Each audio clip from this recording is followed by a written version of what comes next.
ang sakasagsagan ng investigasyon sa flood control projects noong nakaraang taon. Binandalize at pinagbabato ng putik ang bahay ng mga Diskaya sa Pasig.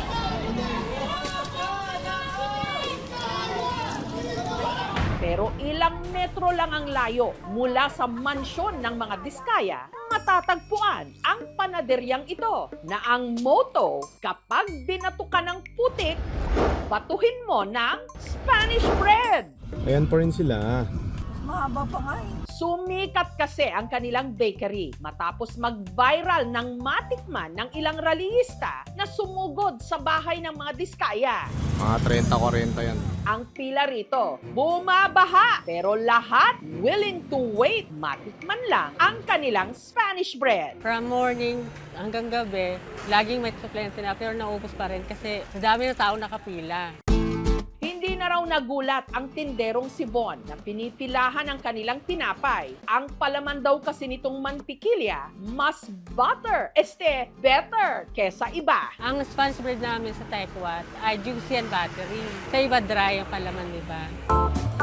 Sa komisari na raw nila minamasa ang dough na kanilang gamit para kapag i-deliver na ito sa kanilang bakery, isasalang na lang sa oven. Saglit lang yan, 10 to 15 minutes lang. Basta dari-dari sa luto namin. Magdumating yung tinapay, luto na kami ng luto. Ready na siya, okay na siya. Pwede na siya ibenta. Inabot man ng siyam-siyam bago ito matikman, sulit naman daw sa 6 pesos nitong presyo kada piraso. Para siyang malutong na toasted. Siksik yung laman niya sa loob. Last year lang daw binuksan ang kanilang panaderya. May vlogger na nag-vlog, tapos nakita ng mga tao, na-curious sila kung gaano kasarap. Oh my goodness. Sarap! Dahil sa kanilang social media presence, ang negosyo mabilis na lumago. Kaya ngayon, meron na itong 4 na branches. Nag-boom na siya na ganito. Grabe.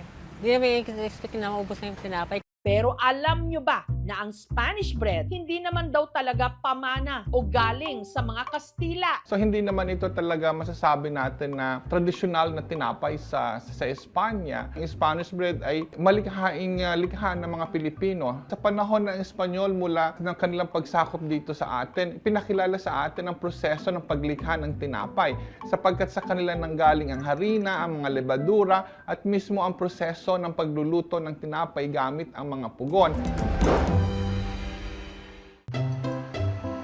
Ang mga tiga-Sampaloc naman sa Maynila, hindi naman daw mauumay sa kanilang paboritong Spanish bread. Sa panaderyang ito, maraming flavors ang pagpipilian. Chocolate, ube halaya, strawberry, pati na pandan. Ang flavored Spanish bread, pakulo ng mag-asawang Erica at JV. Suddenly, nagkaroon siya ng matinding spotlight sa social media kung saan hinanap ng tao ulit yung Spanish bread. Naisip po namin na magkaroon ng iba't ibang klase ng flavors yung Spanish bread. Dahil laking panaderya, si JV ang tigagawa ng tinapay. Sa dough mixer, pinaghalo niya ang asukal, asin, vegetable oil at tubig.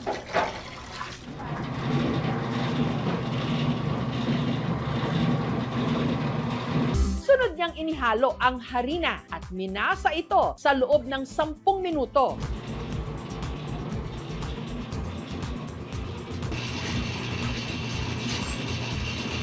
Pag buo na po siya na katulad nito, makinis na po siya, stretchy na po siya. Kada piraso, kanilang tinitimbang para pare-pareho ang sukat at saka nila ito pinapalamanan. Para po selyado siya, hindi po siya, wala po tatagas. Iikot niyo po ng iikot hanggang sa ma-form niyo po yung magandang tsura niya.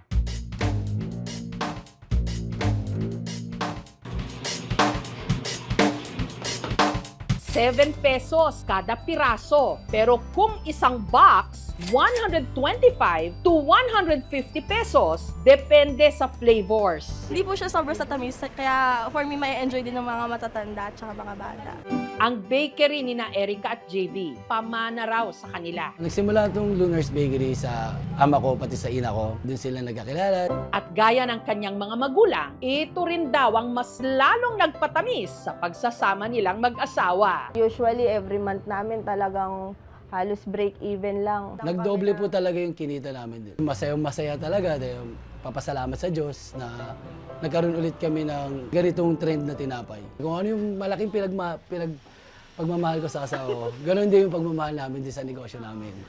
Ang pambato namang Spanish bread ng mga tigat-Tanay sa Rizal, ika nga sa salitang Espanyol, grande o malaki. Kung ang karaniwang Spanish bread kasi nasa ilang inches o pulgada lang ang haba, ang gawa ni Gerald Gabraso, 17 inches. Busolb!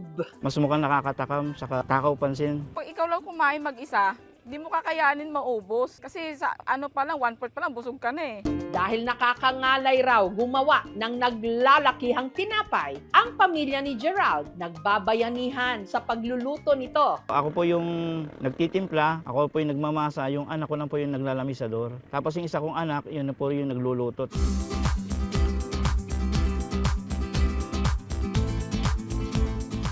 Matigas pa, dagdag po tayo. Bawat hari nga may karakter eh. Sunod niyang inihanda ang filling nito o yung palaman, pinaghalong asukal, margarine at breadcrumbs.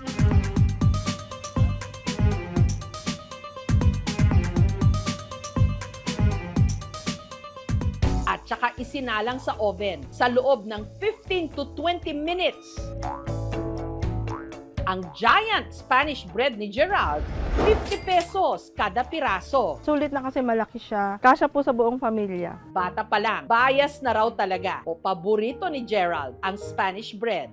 Kaya nung nagtayo siya kalaunan ng pizza business para hindi masayang ang mga natirang dough, sinimulan niya itong gawing Spanish bread. Nag-umpisa kami sa merienda lang. Tapos hanggang nakatikim na rin yung mga kapitbahay ko, kumari ko. Sabihin nila sa akin na, ba't hindi nyo na lang ibenta? Sa Pilipinas lang yata may gulo na nauuwi sa sarap at ang grasyang dala ng Spanish bread sa mga sukit negosyo. Mapapagrasyas ka talaga!